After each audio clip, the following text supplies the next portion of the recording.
Rafinha provoca após vitória no Majestoso. Vamos comentar aí sobre isso. Vamos falar também sobre a polêmica aí do Lucas com o Luciano na cobrança do pênalti. Vamos comentar aí sobre isso. Vamos falar muito sobre a vitória do São Paulo no Majestoso contra o Corinthians e várias de outras notícias do Tricolor. Certo, rapaziada? Vambora aí, segunda-feira aí, né, cara? Com vitória do São Paulo ontem aí no Majestoso sobre o Corinthians e pela primeira vez em muito tempo mesmo, a semana livre aí para os jogadores descansar, treinar, porque infelizmente não vamos jogar no meio de semana. Aliás, não vamos jogar em mais nenhum meio de semana, agora só os finais de semana aí de Campeonato Brasileiro, né? Semifinal de Copa do Brasil no meio de semana. E infelizmente São Paulo não vai estar, né, cara? Vai ser complicado aí. Ontem o São Paulo venceu o Corinthians por 3-1 e tinha entrado no G4, né? Até o Flamengo entrar em campo. O jogo do Flamengo foi às 8 da noite. E, cara, no finalzinho, cara, sabe, aos 46, 45 lá do segundo tempo, já nos acréscimos, o Flamengo fez o gol e venceu o Atlético Paranaense. Infelizmente, que eu falo porque, mesmo empatando, né, o Flamengo estava em quinto, o São Paulo ia se manter, né, no G4 ali com o empate do Flamengo. O Flamengo tem um jogo a menos para fazer contra o Inter, né, mas um jogo bem difícil contra o Inter aí no Beira-Rio, que tem a ascensão.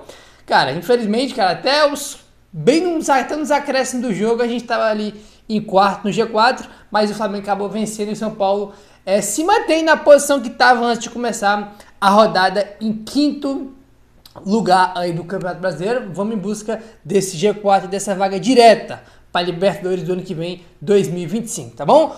Bom, vamos lá falar sobre a coletiva do Zubeldia, porque tem alguns pontos aqui interessantes para comentar sobre a coletiva dele. Ó. Abre aspas para ele.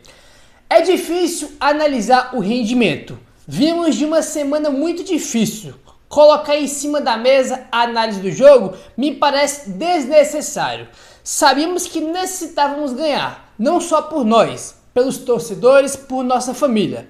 Apesar da dor, a Libertadores era o nosso motor mais importante do ano. Soubemos jogar com essa dor e pouco a pouco ir crescendo no Brasileirão. E para isso era importante ganhar hoje, fecha aspas. Um detalhe importante, tá? A gente vai comentar aqui esse bagulho de entrevista dos jogadores. Vocês viram os BG falando, né, que a Libertadores era o nosso maior motor, né, o motor mais importante do ano, que é o que a gente sempre comentou desde o início do ano. O campeonato, o 0-1 do São Paulo, prioridade máxima era a Libertadores. Todo mundo estava focado, 100% mobilizado para Libertadores. Era o 0-1 do São Paulo. E a gente acabou se eliminando da semana passada. E você vai ver aqui, cara, nessa declaração do Zubeldia, que ele falou sobre a eliminação. O Arboleda falou sobre a eliminação. E o Rafinha também falou sobre a eliminação. Todo mundo, cara, que falou do jogo ontem contra o Corinthians, colocou essa eliminação aí. Porque, cara, era o principal foco, né, cara? É óbvio que os jogadores estão muito chateados aí, abalados ainda com essa eliminação, né, cara? Infelizmente faz parte, né, cara? Por quarta-feira para domingo já tem um clássico. O espaço de um jogo pro outro é muito pequeno, né? Olha só isso aqui, rapaziada.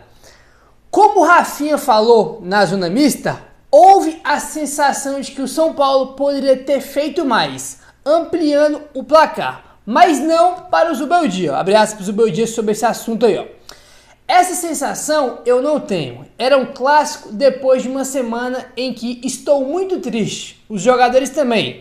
E mesmo assim demonstramos que somos muito competitivos. Por isso estamos entre os 5. Temos espírito, faremos todo o possível para jogar a Libertadores seguidamente. Muitas equipes boas pelo poder econômico. Não é fácil, mas vamos jogar para terminar o melhor possível, fecha aspas. Cara, essa questão aí, né, cara, de que poderia ser mais, né, de que poderia ter feito mais gols, eu nem entro nessa onda de que tinha que ter feito mais gols, né? É que era pra devolver a goleada de 6-1 do Corinthians, pra meter 6, 7, 8. Cara, eu nem entro nisso porque eu acho que isso é um negócio completamente fora da curva. O que eu fiquei puto e reclamei no pós-jogo é a questão que o São Paulo, cara, quando ele tava tanto com a mais no começo do segundo tempo e depois com 2 a mais, o São Paulo não tava com o jogo controlado, sabe? Você não viu em nenhum momento o São Paulo se assistir os postos e falar, cara, o São Paulo tá com o jogo nas mãos, cara. O jogo tá com o São Paulo nas mãos aí, controlado. Não tava isso em nenhum momento. Não é à toa que eu comentei com você no pós-jogo. O Corinthians no primeiro tempo inteiro, levou zero perigo pro gol do São Paulo. Né? São Paulo não criou tanta coisa, mas teve algumas jogadas. A jogada do Caleri que o Luciano chutou no... Né, o pivô que o Caleri fez. Teve a jogada do Lucas no lado esquerdo que o Rato cabeceou em cima do... Né, batendo no braço do Kaká, que foi uma boa jogada. Teve os momentos do São Paulo. O Corinthians, zero. Nada. Com 9 minutos do segundo tempo, o São Paulo ganhando o jogo e com a mais... Teve o lance do Romero, né, cara? Que ele corta o zagueiro do São Paulo e chuta e o Rafael defende, né? Foi uma finalização ruim do Romero. E teve aquela jogada do Igor Coronado, que ele dribla 2 jogadores do São Paulo no lado direito, cruza pra área, a bola passa pelo Romero, pelo Gilberto e nenhum dos caras consegue alcançar pra fazer o gol.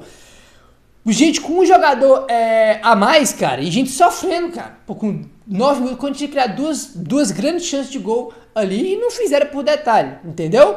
E quando o São Paulo tem 2 jogadores a mais, tipo assim, o Corinthians também tinha que... Tipo assim, não vamos forçar a barra também, né? Todo mundo falou, pô, quase também empate com o 2x2. O Corinthians faz o 2x1, diminui, né? Com o Yuri aberto, no erro ali, né? Do Alan Franco e também do Hélito, cara, pô... Teve uma cobrança de falta, bola sobra lá pro Romero cabecear, aí sobra pro Carrillo, ele dá um toque na bola e sobra sozinho pro Alberto fazer o gol. A gente com 2 jogadores a mais deixou o adversário sozinho para fazer o gol.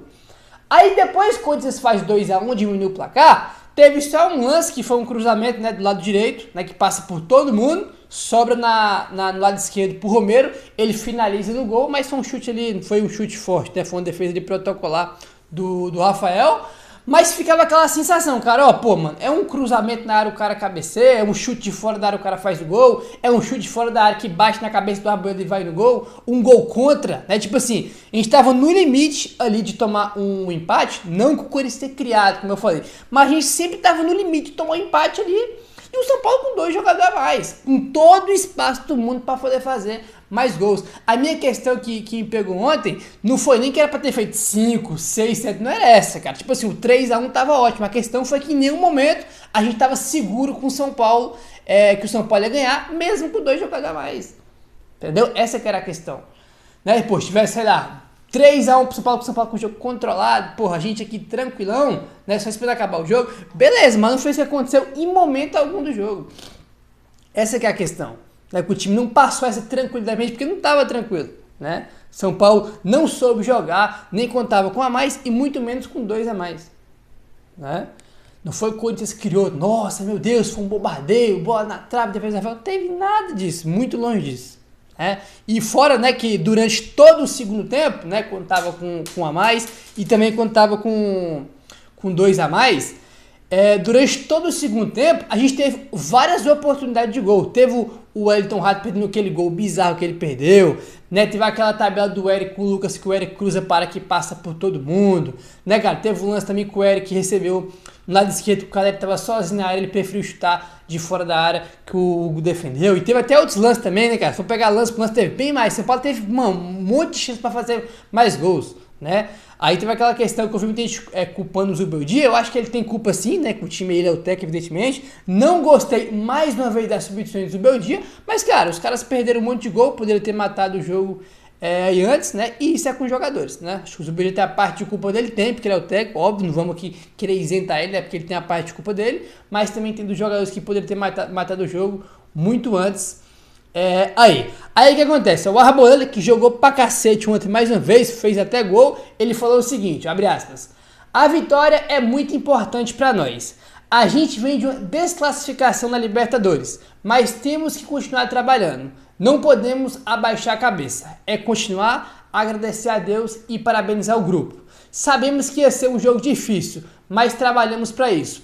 Ainda estamos doloridos pela desclassificação no meio de semana. Mas agora a cabeça é no Brasileirão, fecha aspas, aí entra o que eu acabei de falar, né? Mais um jogador falando sobre a eliminação aí do São Paulo contra o Botafogo, que se influencia e muito. Eu vi até alguns torcedores do São Paulo comentando nas redes sociais, né, cara, que sempre tem que levar em consideração, e é verdade. Tem a questão, rapaz, é que a gente tá vindo de eliminação, pô, os caras estão com peso gigantesco nas costas de uma eliminação em casa, né, que era o principal foco do clube, dos jogadores aí, era a Libertadores, a gente veio de eliminação dolorida aí, em casa.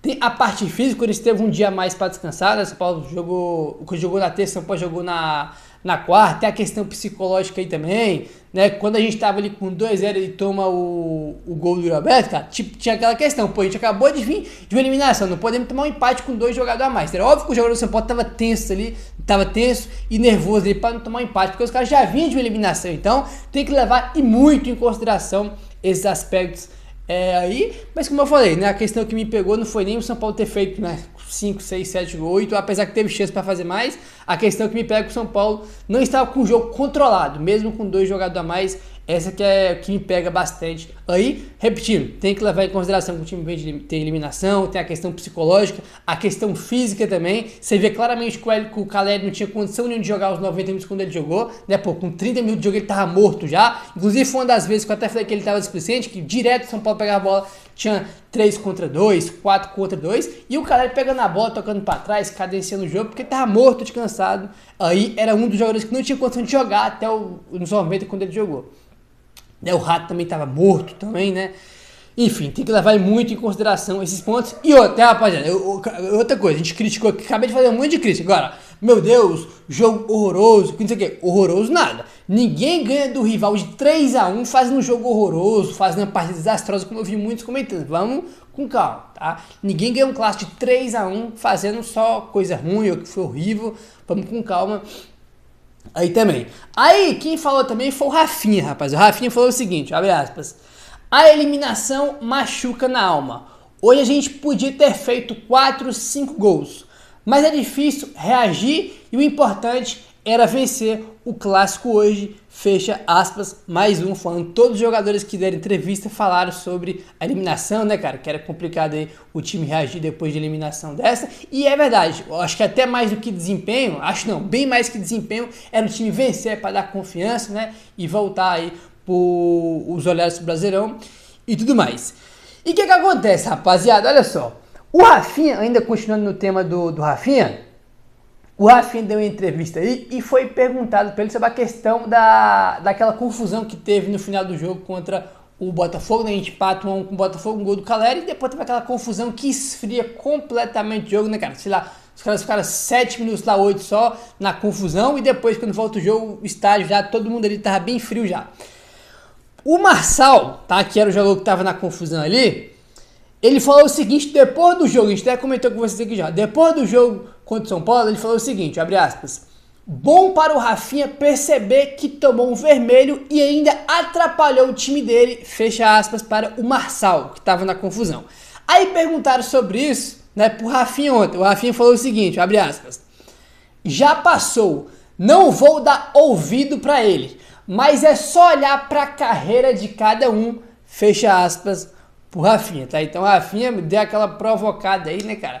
É só olhar para a carreira de cada um. Óbvio que não dá para comparar a carreira do Rafinha com a carreira do Marçal, né? Acho que ninguém nem sabe onde é que o Marçal jogava antes do Botafogo. E aí, uma coisa que me incomodou no Rafinha foi o seguinte, ele falou, né? Ele falou o seguinte, a torcida falou que eu esfriei o jogo, se eu pudesse voltar no tempo eu faria a mesma coisa. Aí não, né, Rafinha? Pô, cara, você esfriou completamente. Significa que a gente ia virar o jogo depois? Não, mas, irmão, o estádio veio abaixo ali, o Botafogo sentiu o gol do São Paulo, que era a hora da gente fazer o segundo gol ali. O Rafinha falou sobre isso e disse que se pudesse voltar no tempo ele fazia a mesma coisa. Aí não, Rafinha, isso tá errado e demais, né, cara? Não dá pra ver aquela atitude do Rafinha arrumando confusão, cara, e pensar que foi algo normal, cara. Ele esfriou completamente o jogo. Era tudo que o Botafogo queria, que paralisasse o jogo ali, arrumasse confusão, e foi o que o Rafinha fez aí. E foi uma confusão longa, né? Como eu falei, demorou 7 minutos, 8, 10 minutos a confusão aí, né? À toa que teve mais de 10 minutos de acréscimo quando o jogo voltou, né? Bom, vamos avançando agora, rapaziada, e olha aí, o zagueiro Alan Franco vai desfalcar o São Paulo no próximo sábado contra o Cuiabá na Arena Pantanal pelo Campeonato Brasileiro, tá? Então, infelizmente, o Alan Franco não joga contra o Cuiabá no sábado lá na Arena Pantanal, tá? Desfalca aí pelo 3º cartão amarelo, notícia ruim, aí ele que fez mais uma ótima partida ontem, tá bom? Olha aí, rapaziada. Vitória no Majestoso é a primeira de Zubeldia em clássicos pelo São Paulo. Foram 2 contra o Palmeiras e 2 contra o Corinthians. Diante do Palmeiras, um empate em 0-0 e uma derrota por 2-1, né, que foi o último jogo que a gente perdeu no finalzinho lá. ambas pelo Campeonato Brasileiro. E contra o Corinthians, um empate em 2-2 e uma vitória por 3-1 neste domingo pelo Campeonato Brasileiro. Primeira vitória do Zubeldia em clássico, primeiro clássico que ele vence aí pelo São Paulo, né, cara? Tinha empatado 2 já, né, e tinha perdido um Palmeiras. Foi um empate, uma derrota com o Palmeiras e aquele empate em 2-2, né, que o São Paulo vacilou e muito lá em Itaquera no primeiro turno do Brasileirão, tá bom? Vamos comentar sobre o pênalti aí que teve do Lucas ontem, cara. Olha só isso aqui, ó. Logo após o VAR marcar o pênalti para o São Paulo, né, que foi o Rafael Clay que marcou, o Luciano pegou a bola para bater o pênalti. Lucas, Caleri e Luciano tiveram uma conversa e o argentino tomou a bola do Luciano e devolveu para o Lucas, passando força para a batida do jogador e converter o pênalti. Cara, vamos lá. Eu vi muita gente falando, meu Deus, o Luciano querendo aí bater o pênalti só porque o Lucas perdeu contra o Botafogo. Cara, o Luciano querer bater o pênalti pra mim não tem problema nenhum, tá? Eu vi gente aí reclamando disso. Tava os três, o Luciano, o Lucas e o Caleri conversando. O Luciano tá com a bola, né? Eles conversam ali, depois o Caleri tira a bola do Luciano e dá a bola pro Lucas bater, né? Aí, né, o Luciano até saiu rindo depois, né, cara, ali com o Caleri, a gente falando que, pô, que o Luciano ficou puto, não sei o quê. Pelo menos na imagem da transmissão, mostra o Luciano dando risada assim, quando o Caleri tira a bola da mão do Luciano e dá pro Lucas. Mas, cara, sinceramente, isso aqui é a maior besteira do mundo, tá? Acho que não tem problema nenhum, Luciano. Ainda bem que o Luciano quer bater, né? O ruim é se ele estivesse se escondendo aí e não quisesse bater o pênalti. Acho que o Caleri, o Luciano, todo mundo querer bater, acho que não tem problema nenhum. Teve uma conversa ali, né? Aí foi o Caleri, cara, pegou a bola do Luciano e deu pro Lucas ali, tá tudo certo. Acho que não tem polêmica nenhuma aí, né? Acho que, cara, é complicado. No momento de que o time é eliminado, tá no momento ruim, aí sempre tem que inventar algumas coisas aí, querendo criar alguma coisa, mas acho que não tem nada, acho que isso aí é besteira. Certo, rapaziada? Se inscreve no canal, ativa o sininho, valeu, tamo junto e saudações tricolores.